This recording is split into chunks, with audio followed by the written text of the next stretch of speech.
দীপুদা বাঙালিদের যে প্রধান ৩টি ঘোরার জায়গা আছে সেই ৩টি হলো দীঘা, পুরী এবং দার্জিলিং। কিন্তু খুব শীঘ্রই এই দীপুদা হয়তো দ্বিধায় পরিণত হতে পারে।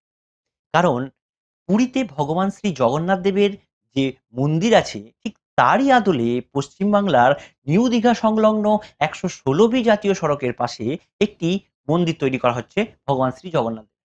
এই মন্দিরটির কথা ১ম বলেছিলেন আমাদের রাজ্যের মুখ্যমন্ত্রী মাননীয়া শ্রীমতী মমতা বন্দ্যোপাধ্যায়। তারপর থেকে এর কাজ শুরু হয়।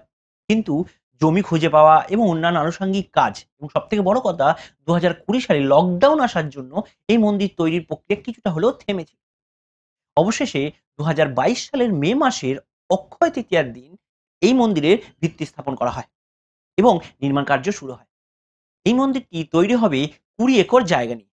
এই মন্দিরটির জন্য আনুমানিক ব্যয় ধরা হয়েছে প্রায় ১৫০ কোটি টাকা। এই মন্দিরটি তৈরি করবে WB হিডকো, West Bengal housing infrastructure development corporation limited. এই মন্দিরটি উচ্চতা হবে পুরীর মন্দিরের আদলে ঠিক ৬৫ মিটার বা ২১৩ ফুট। এই মন্দিরটির জন্য যে পাথর ব্যবহার করা হবে, সেই পাথর নিয়ে আসা হবে রাজস্থানের বাঁশি পাহাড় থেকে, যেটি খুবই উৎকৃষ্ট মানের একটি পাথর। তো এই মন্দির নির্মাণ কাজ খুব দ্রুততার সঙ্গে চলছে। এই মন্দিরের ভেতরে ভগবান শ্রী জগন্নাথ দেবের সঙ্গে সুভদ্রা এবং বলরাম এই দুজনেরই মূর্তি থাকবে।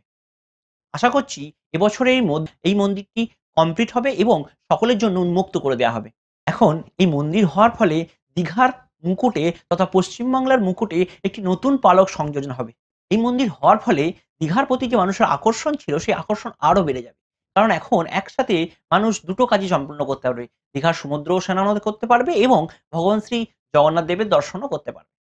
তো এর ফলে আশা করি পশ্চিমবাংলার যে অর্থনীতির উপর একটা পজিটিভ ইফেক্ট পড়বে এবং সেখানকার যে বিজনেসম্যান আছে, টুরিস্ট অ্যান্ড পর্যটন কেন্দ্র আছে, সেগুলো আরো বেশি ফুলে ফেঁপে উঠবে। আশা করি দীঘায় ভগবান শ্রী জগন্নাথ দেবের অধিষ্ঠানের ফলে আমাদের সকলেরই মঙ্গল হবে। আপনারা জানাবেন ভিডিওটা কেমন হয়েছে? যদি ভালো লাগে একটু শেয়ার করবেন। আমরা সকলেই এই অপেক্ষায় আছি কবে দীঘায় ভগবান শ্রী জগন্নাথ দেব, সুভদ্রা এবং বলরাম এই ৩ জনের দর্শন করতে পারবো।